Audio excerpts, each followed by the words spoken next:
Funny how people unsubscribe from your life without notice. One day they swear forever, the next they're gone. But hey, if you're here, hit subscribe. It's free, unlike loyalty. When I think back to my ex-fiancée, I don't feel anger anymore. Just a strange sense of amusement. But at the time, it was brutal.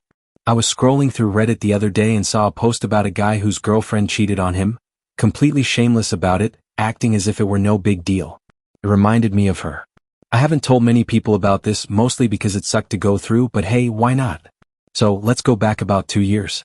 I met my ex, let's call her Chloe, on a dating app. Not one of those hookup apps, but the serious kind, where people are supposedly looking for real relationships. At the time I was 33, she was 30. We matched, started talking, and instantly clicked. Like really clicked. Same sense of humor, same interests, endless conversations that never got dull. Then came the first date. I was nervous as hell because Chloe was stunning. Like, stop you in your tracks, jaw-dropping gorgeous. Now, I don't think I'm some hideous creature, but she was way out of my league. I remember thinking this probably won't go anywhere serious. Girls like her? They have options. And I wasn't looking to get my heart stomped on. But then, she actually liked me. We had an amazing time.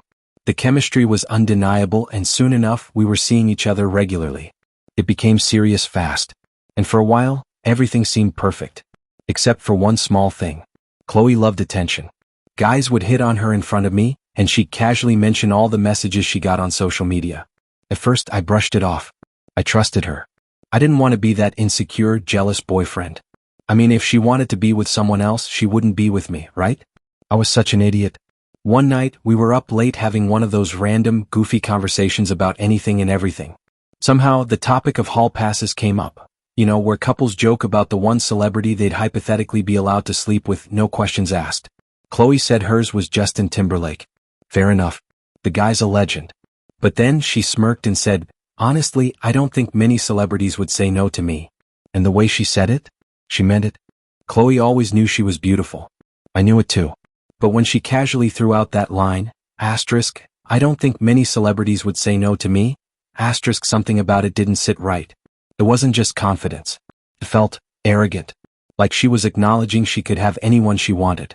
Including, maybe, someone other than me. I laughed it off at the time, but the thought lingered in my mind. For a while, things went back to normal and I tried to forget about it. But then, little things started to change. At first, it was subtle. Chloe started coming home later than usual. She used to be home by 6 p.m. like clockwork. Suddenly, it was 7. Sometimes 7:30. And then later. When I asked why, her excuses were weak.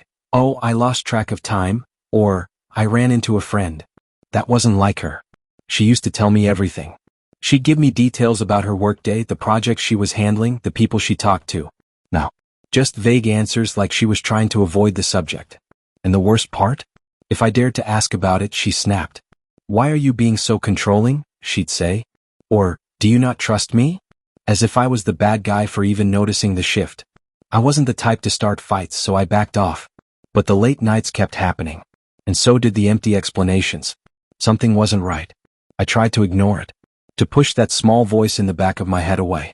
But one night I finally asked, is everything okay? You seem different lately. She denied it immediately. I'm fine. Just stressed with work. I wanted to believe her. I really did. But then, things got even stranger. After that conversation, she seemed to get better. More talkative, more affectionate. If she was late, she'd tell me stories about what she'd been doing. But the details were always off. Hollow. Like she was just saying what she thought I wanted to hear. And one night, I knew for sure she was lying. That night when Chloe walked through the door, I knew. She had that same fake smile, the same rehearsed tone. Oh, I ran into an old coworker, we had drinks. What? I don't know how to explain it, but something clicked in my brain. Like a light switch flipping on, revealing everything I had been trying to ignore.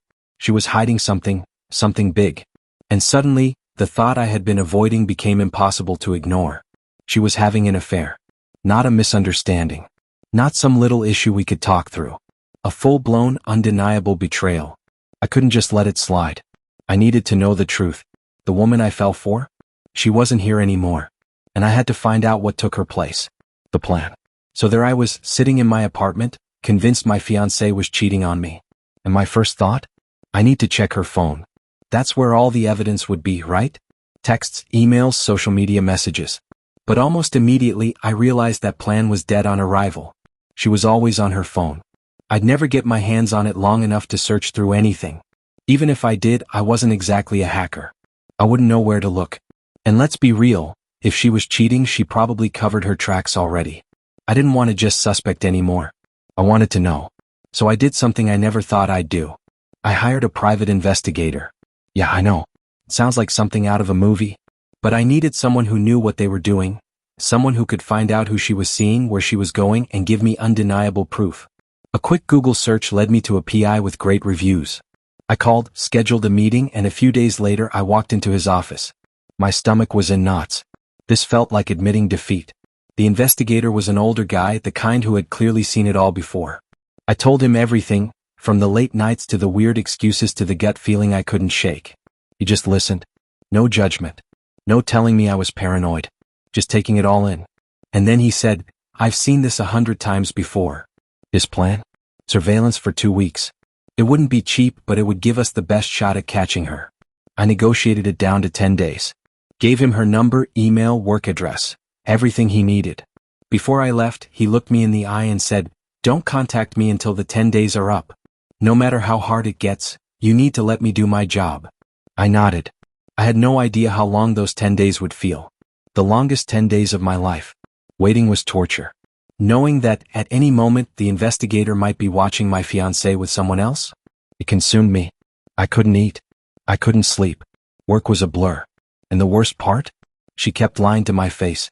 3 times in those 10 days she came home late, past 9 p.m., with the same pathetic excuses. Oh, I made last-minute plans with some friends. Traffic was terrible. I didn't argue. I just nodded, pretending to believe her, all while thinking, this is it. This is the night she gets caught. Every time she walked through that door, it felt like she was digging her own grave. And then on the 10th day my phone rang. It was the investigator. "I have what you need. Meet me in person." I didn't ask questions. I just grabbed my keys and drove, hands gripping the wheel so tight my knuckles turned white. My stomach was in knots. When I walked into his office, he was already there, sitting at his desk, with a manila envelope in front of him. He looked up, motioned for me to sit, and then he slid the envelope toward me. I didn't bring a bag. I didn't pack anything. I just left. The walls of our apartment felt like they were caving in, suffocating me with the weight of her betrayal. I didn't care where I was going. All I knew was that I couldn't stay. She didn't chase after me. She didn't cry, didn't beg. She just stood there, arms crossed, watching me walk out like I was disposable. Like none of it mattered. And maybe to her it didn't. I got in my car, gripping the steering wheel so tightly my knuckles went white. My mind was a storm, rage, heartbreak, disbelief. But beneath it all, a strange sense of clarity. This wasn't just about her cheating. It was about who she really was. And I had finally seen her for what she was. I drove aimlessly for hours, lost in thought. I replayed every moment, every sign I had ignored. The arrogance, the way she basked in male attention, the way she made me feel like I was just lucky to be in her orbit. She thought she was untouchable. That no one would ever walk away from someone as irreplaceable as her. But she was wrong. The first night was the hardest. I barely slept, staring at my phone, half expecting her to text. But she didn't. Not a single message. No apology. No, I made a mistake. Just silence. That told me everything I needed to know. The next few weeks were a blur. I crashed at a friend's place while figuring things out. I blocked her on everything, not out of spite but because I refused to let her poison my life any longer. She had taken enough from me. And then, something strange happened. I started to feel free. It was like I had been carrying this invisible weight for years, and I hadn't even realized it until it was gone. I worked out more, spent time with friends I had neglected, threw myself into my passions. And then, just when I least expected it, something even crazier happened. I reconnected with someone from my past, a woman I had known since high school. She wasn't just anyone. She was someone who had secretly liked me back then, but I had been too blind to notice. And now we were getting to know each other in a way we never had before. She was the complete opposite of my ex-kind. Genuine. No arrogance, no games, just real, effortless connection.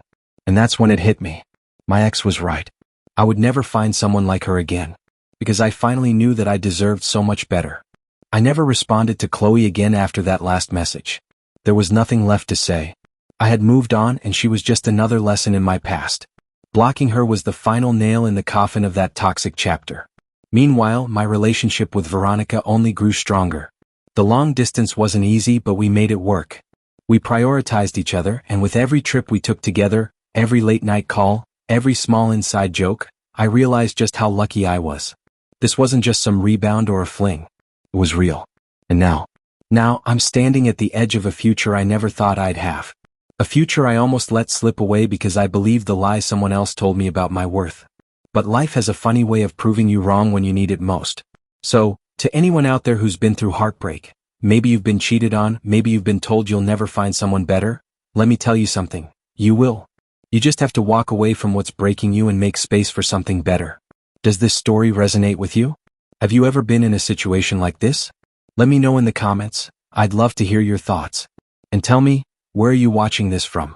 If you took something valuable from this story, don't forget to like, share, and subscribe for more content like this. Because at the end of the day, we all deserve love, respect, and a happy ending.